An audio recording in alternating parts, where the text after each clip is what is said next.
बिस्मिल्लाहिर्रहमानिर्रहीम। अस्सलाम वालेकुम माय यूट्यूब फैमिली, कैसे हैं आप लोग। उम्मीद करती हूँ आप लोग खैरियत से होंगे। मैं हूँ नुशीन और आप देख रहे हैं कुकिंग विद नुशीन।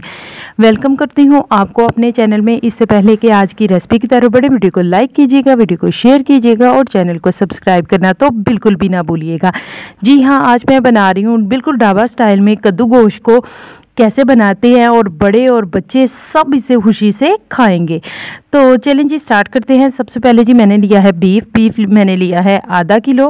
3 से 4 गठियाँ लहसुन की ली, वो इसमें शामिल करेंगे। 4 से 5 अदद मैंने प्याज लिए हैं, बिल्कुल मीडियम साइज़ के, वो इन्हें चॉप करके वो इसमें शामिल करेंगे। 2 गिलास पानी डालेंगे, लेकिन उससे पहले हम लोगों ने स्पाइसेस ऐड करने हैं। 1 टेबलस्पून मिर्च, 1 टेबलस्पून नमक और हाफ़ टी स्पून जो है हल्दी का शामिल कर देंगे। 2 गिलास पानी शामिल करेंगे। 2 गिलास पानी शामिल करने के बाद जो है, मैं चूँकि प्रेशर कुकर में बना रही हूँ, इसे ढक्कन लगाएंगे और 10 से 15 मिनट के लिए इसे सीटी लगा लेंगे।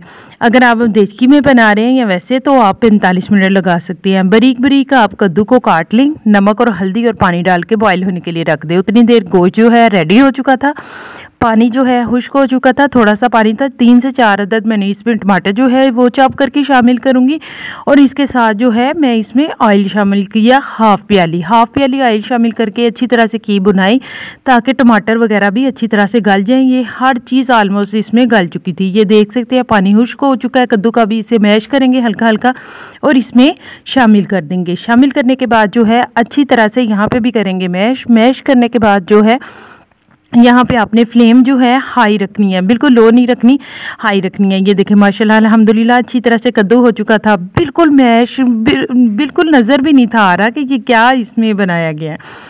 कद्दू और टिंडे में यही डिफरेंस होता है कि कद्दू बिल्कुल घुला हुआ होता है और टिंडा जो है वो बिल्कुल खड़ा होता है। जब ऑयल ऊपर आ जाए तो आपने इसमें शामिल कर दिया है, मैंने पुदीने को शामिल करना है हरी मिर्चों के साथ इसकी गार्निशिंग की। इसके बाद जो है हम लोग शामिल करेंगे इसमें हरी मिर्चें, धनिया, जो भी आपकी पसंद है उससे शामिल करेंगे। आप इसे डिनर में बना सकते हैं, लंच में बना सकते हैं।